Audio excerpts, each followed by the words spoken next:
بسم اللہ الرحمن الرحیم وَإِنَّهُ لَقَسَمٌ لَوْ تَعْلَمُونَ عَظِيمٌ إِنَّهُ لَقُرْآنٌ كَرِيمٌ فِي كِتَابٍ مَّكْنُونٍ لَا يَمَسُّهُ إِلَّا الْمُطَهَّرُونَ۔ اور یقیناً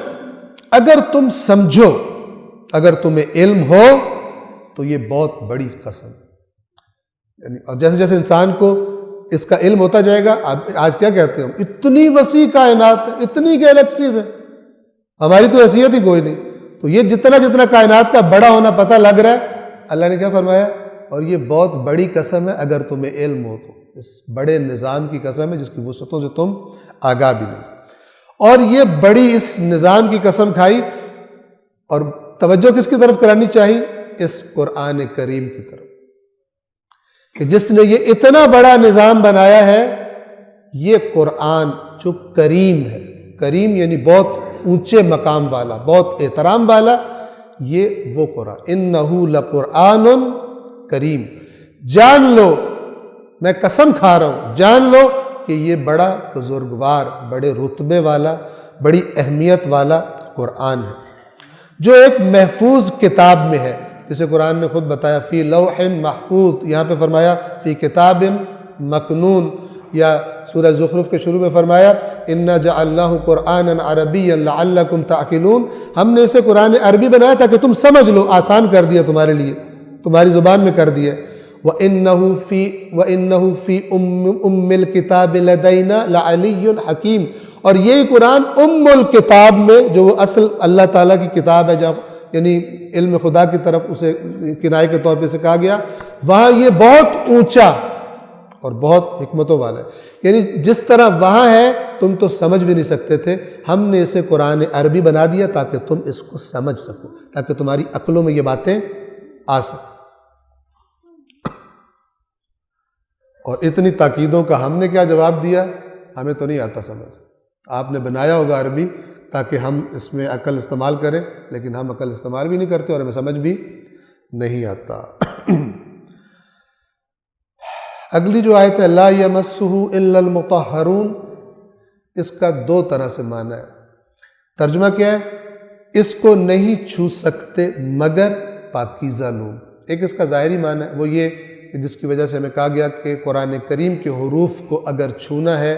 اس کے لیے طہارت شرط ہے، وضو کے ساتھ، بغیر وضو کے سائیڈوں سے قرآن کو پکڑ کے پڑھ سکتے ہیں، تلاوت کر سکتے ہیں، کوئی حرج نہیں ہے، لیکن جہاں قرآن مجید لکھا ہوا ہے، وہ جو جوہر ہوتا ہے، وہ جو سیاہی ہوتی ہے، جو قرآن کے حروف الفاظ لکھے گئے، اس کو بغیر وضو کے ہاتھ نہیں لگا سکتے۔ اور آج کل ذرا کام آسان ہو گیا، یہ جو ٹیبلٹس اور موبائل ہیں، کیونکہ ان کے اوپر شیشہ ہوتا ہے، آپ اس جوہر کو ٹچ نہیں کرتے۔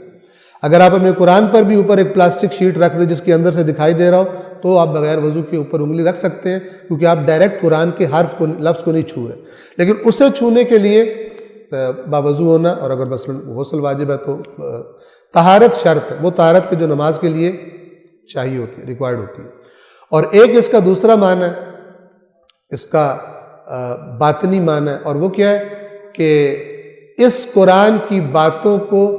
لمس مس کرنے کے لیے، فیل کرنے کے لیے، ایک دفعہ بندہ کہتا ہے کہ مثلا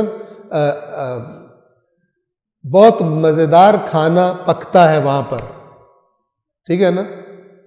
لیکن ایک دفعہ کہ وہ مزیدار کھانے اس کے مزے کو کھا کے فیل کیا جائے، سمجھ رہے فرق، ٹھیک ہے نا، تو اس کو فیل وہ کر سکتا ہے جو پاک ہو، یعنی جو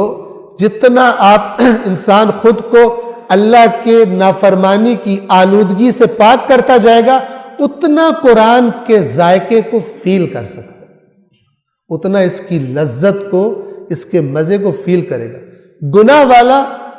اس کو زبان سمجھ آ رہی ہوگی کیا کہا جا رہا ہے، لیکن اس کی لذت، وہ جو دل پہ اثر ہوتا ہے، وہ گناہ والوں کو مثلا وہ اس کی عادت نہیں پڑ سکتی۔ ویسے قرآن یعنی گناہگار بھی جب سنتا ہے تو اس کے جھٹکے کا باعث بن جاتا ہے، لیکن وہ جھٹکا اس کو لذت نہیں دیتا، ڈرا دیتا ہے، ٹھیک ہے، لیکن مومن آیات قرآن کی تلاوت سے لذت لیتے ہیں، ان کو مزہ آتا ہے۔ اور اس پاکیزگی کے لشکر میں سردار کون ہے؟ محمد و آل محمد. صلوات پڑھیے.